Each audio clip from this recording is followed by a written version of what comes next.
This is 5 mistakes I made as a beginning photographer that kept me broke, and I'm sharing this with you because I don't want you to be broke, and hopefully this helps you out. If you don't know who I am, my name's Nash, and I'm a professional resort and brand photographer. I've generated a 6-figure business doing both of them for the last like 4 or 5 years, and I want to help you be able to do the exact same. So that's why I'm sharing these tips. Let's go. Number 1, I did not have a niche. I was shooting things like weddings, portraits, adventure shoots, like all kinds of different random stuff, basically because I couldn't afford to live if I didn't take on these random shoots. The problem is I would be doing a wedding one day, and then a portrait shoot the other day, and then now I'm shooting for a brand, and I was just going in all sorts of different directions. And as a result, I wasn't really going in any direction because I was doing all the things. And I get that people have to make money, but ultimately doing all those different directions didn't serve me. It kept me surviving, I guess, like I was able to make enough money to survive barely, but it was not something that served me well. So my advice to you is if you are wanting to go after a niche, for example, you want to go after a brand, specifically maybe outdoor brands, or you want to go after luxury hotels,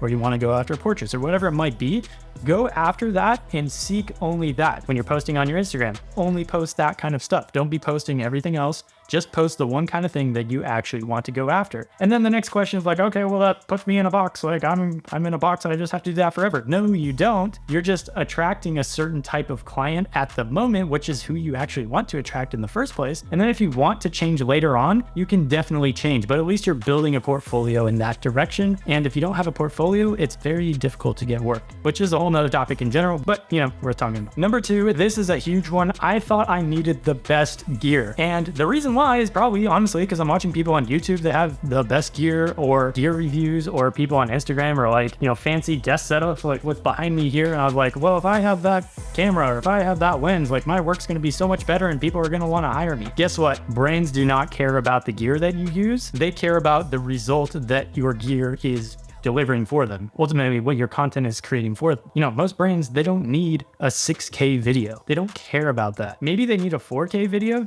for something. And if you can produce 4K, great. If you can't, go rent a camera. Don't spend the money on a camera that you can't afford. Don't take out a loan to do this kind of stuff. It's just not worth it. I've shot a lot of brands. I've shot a lot of resorts. For resorts, you need 2 lenses. For brands, you really just need like 1 lens. 1 camera, 1 lens. That's literally all you need. And if you want to get fancy, if you want to get cute, you can definitely go get some more stuff later on when you can actually afford it. But when you're first starting out, 1 camera, 1 lens, go shoot, build your portfolio. It's really all you need. And a little side note, I actually built up a bunch of gear over the course of like 2 or 3 years. I accidentally left it in my car for like 20 minutes and somebody came in, busted the window, took all the gear. I didn't have insurance on it, so I was basically out $10,000 right there. And I had to build my gear from scratch. So when I was thinking, I was like, okay, what do I absolutely need to be able to do jobs? Because I don't want to just spend $10,000 right off the bat to like do all this stuff. I don't want to go in debt, right? So like, what do I absolutely need? So it might be a good framework for you to think through of like, if I was starting from scratch and I just needed the minimum viable gear package to be able to do the job, what do I actually need? Do I need a 35 millimeter? Do I need an 85 millimeter? Do I need a 70 to 200 and like 24 to 70, like all these lenses?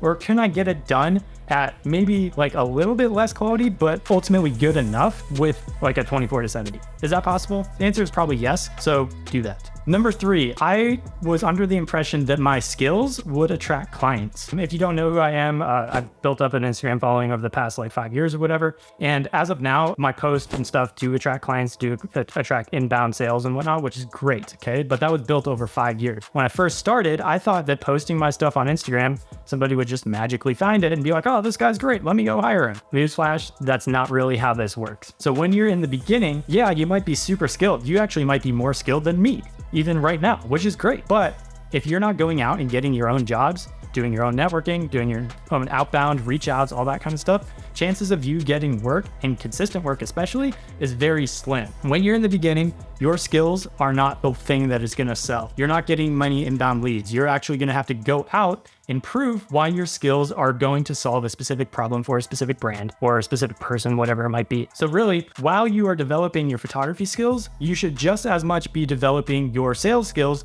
so that you can sell your product to brands and show them why you are worth hiring. So all that to say, your skills don't sell, you sell. So go out and actually start selling. Number 4, this is something I see so much. People spend so much time and money on things like Instagram and TikTok, doing like DM groups, doing giveaways, doing just random things to grow vanity metrics or to grow an audience. When in reality, it's very difficult to make money, especially a full-time income on Instagram, until you hit a certain level. And if that's what you're trying to do, great. But what you should be focusing on, if you're trying to be a photographer, if you're trying to be a videographer, if you're trying to shoot for brands, if you're trying to shoot for resorts, what your time is better served doing is actually reaching out to the client direct and trying to generate business that way. You growing your Instagram account numbers, and to be honest, a lot of giveaways get people from countries that, maybe boost the number, but they don't necessarily great in terms of demographics for brands. It's better off to stay consistent, to stay posting what you're supposed to post,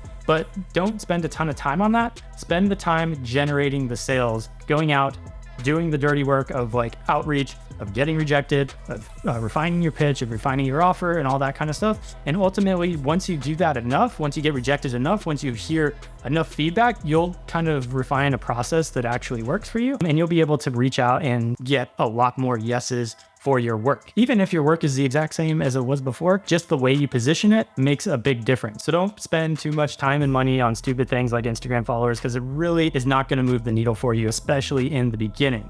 At the, later on, it's a long-term strategy. Yes, definitely. I'm like super about that. Like, as you may know, I've grown a following on Instagram, but in the beginning, what's driving sales, what's driving revenue is clients. And you're going to get paid a lot more by one single client than you will in months on Instagram, especially when you're first starting out. So focus on the clients and getting the jobs first. And number 5, I didn't know how to sell my services. I had absolutely no clue how to sell anything because I never took business. I never took any sort of sales course or anything like that. I was just like, hey, my skills will sell and people like to hire good photographers, and like, hey, do you want some pretty pictures for your website? Like, here you go. And that's legit what I thought. I thought people just like to have pretty stuff on their website or on their social media. Turns out companies want to make money, and learning how to sell my services from the perspective of like, hey, this is how this can help you make money was a complete paradigm shift in how I actually started pitching things, right? So there's a complete difference between, hey, I'll take some pretty pictures for your website, you can post it and it'll look great. Maybe you'll get some more likes or something like that, right? There's that pitch, and there's the pitch of like, hey, I'm gonna make content that's gonna get a 3 times ROI on whatever your current ad spend is. And if I'm able to do that, that's going to generate you, say, $50,000 of extra revenue. I think that's worth at least $10,000. And that's how we can be able to do that, which, by the way, making $10,000 on a single job with a client is not hard, but doing that on Instagram is much, much, much more difficult. So that's another reason that I'm like, well, don't focus on the Instagram, focus on like getting clients. But I digress. Focus on the result that your client wants, which is most likely either awareness or sales, which ultimately is making money, right? Focus on how you can get them to that point, get them there the fastest, the easiest possible way that you can through your content. Okay, if you can show them examples and case studies of things that either you have done or other people have done that are like, hey, this ad worked really well for this client. What if we make something similar to this? And I don't see why it wouldn't work for you and generate more income. Or you can use things like Facebook transparency, where you can actually see similar brands and see the exact ads that they're running and how long they've been running for. So if an ad's been running for, say, 6 months, you can look at it and be like, wow, this has been running for 6 months. Obviously, they're making money on it. What if we kind of tailor what we want to make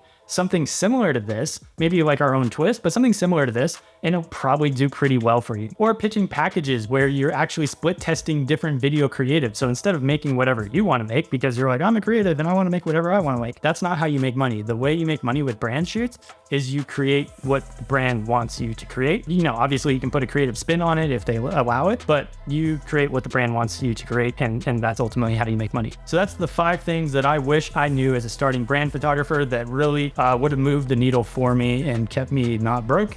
I hope you can implement at least one of these and it will keep you not broke as well. And if so, go ahead and throw a comment down to let me know how it worked out for you, because I'd love to hear how these tips are working in the real world. If you like this video, be sure to subscribe, turn on the notification bell, because I'm going to be posting a whole lot more of these here in the next for the foreseeable future. So if you like creative business tips, definitely be sure to follow, and I will see you in the next one.